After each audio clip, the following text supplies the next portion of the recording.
Hello student. तो जो मेरा अगला टॉपिक है उसमें है कि ज्योग्राफी को कैसे कवर किया जाए यूपीपीसीएस प्री के लिए, जो कि कम से कम समय में जितना भी समय बचा है।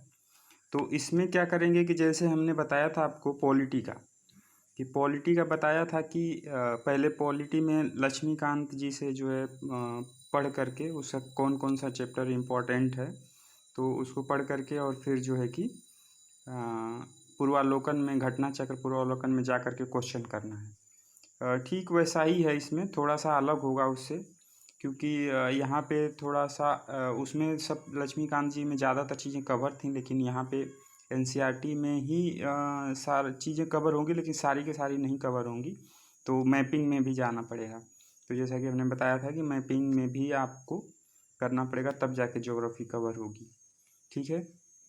तो यहाँ पे आपका जो है कि जैसे एनसीईआरटी है, 11th की शुरू किया आपने, तो 11th की एनसीईआरटी भारत का भौतिक पर्यावरण, यहाँ से शुरू करेंगे तो उसकी स्थिति क्या है, संरचना क्या है, अपवाह तंत्र क्या है, जलवायु क्या है, प्राकृतिक वनस्पति। तो इसको जो करने के बाद आके यहाँ पे फिर से पूर्वालोकन में खोजेंगे कि वो चैप्टर कहाँ कहाँ पे है।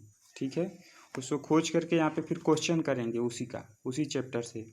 फिर अगली बुक जैसे उठाएंगे 11th में ही यदि हम उठाते हैं, ठीक है, भौतिक भूगोल के मूल सिद्धांत, तो इसमें आपका भूगोल के विषय में कुछ दिया रहेगा। भूगोल के विषय में तो छोड़ सकते हैं पहला, लेकिन यहाँ से जो पृथ्वी का है यहाँ से करना है, तो ये आपको मिलेगा ज़्यादातर विश्व के भूगोल में। ठीक है। यहाँ पे विश्व के भूगोल में आपको कहीं ना कहीं मिल जाएगा। ठीक है। पृथ्वी देखिए यहाँ पे मिल गया, तो यहाँ से क्वेश्चन कर लेंगे।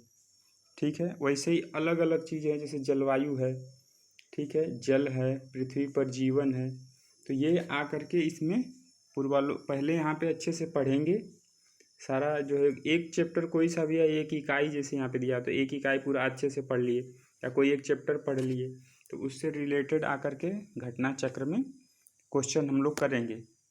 इसको क्वेश्चन को करने के बाद फिर वापस जाएंगे, दूसरा चैप्टर पढ़ेंगे, फिर इसको करेंगे।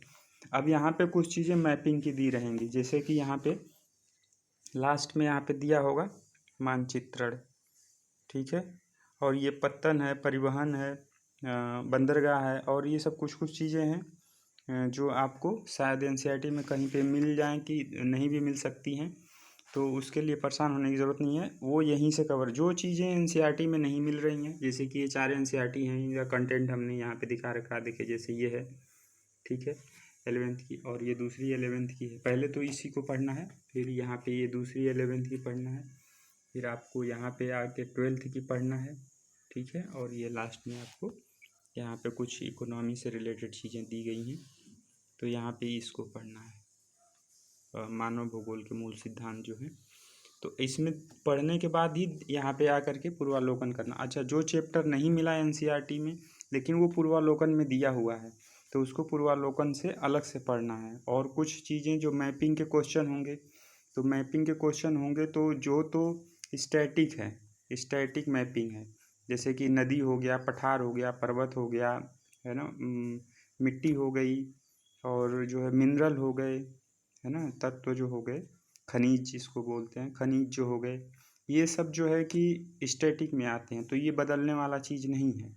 तो जो बदलने वाला चीज़ नहीं है उसको तो आप पुराना से भी क्वेश्चन कर सकते हैं, लेकिन जो जो पॉलिटिकल है, जहाँ पे जैसे कोई घटनाएं हैं या इशू चल रहा है, चाहे कहीं पे लड़ाई झगड़ा हो रहा है, तो उसको तो आप करंट अफेयर से ही करना पड़ेगा। और उसको करने के बाद उसमें जो है कि क्वेश्चन जा कर के आप कर सकते हैं, कोई टेस्ट सीरीज वगैरह ले करके, जहाँ टेस्ट सीरीज में दिया हो। या पुराना तो उसमें काम नहीं करेगा, तो कुछ जो है कि जैसे 20 क्वेश्चन आते हैं तो 2-3 या जैसे 3-4 करके तो क्वेश्चन आ ही जाएंगे वो करंट अफेयर वाले, और वो ज़्यादा सीधा सीधा मैपिंग से होते हैं, तो उसको वहीं से करना पड़ेगा। और आपको 15 से 16-17 क्वेश्चन ये स्टैटिक होते हैं, जो आप एनसीईआरटी का चैप्टर पढ़ करके और सीधा पूर्वालोकन में जा कर के क्वेश्चन कर लेंगे, तो यहाँ बहुत सारा क्वेश्चन रिपीट होता रहता है, तो यहीं से कवर हो जाएगा और 100% कवर हो जाएगा, इसमें कुछ छूटने वाला नहीं है। ठीक है।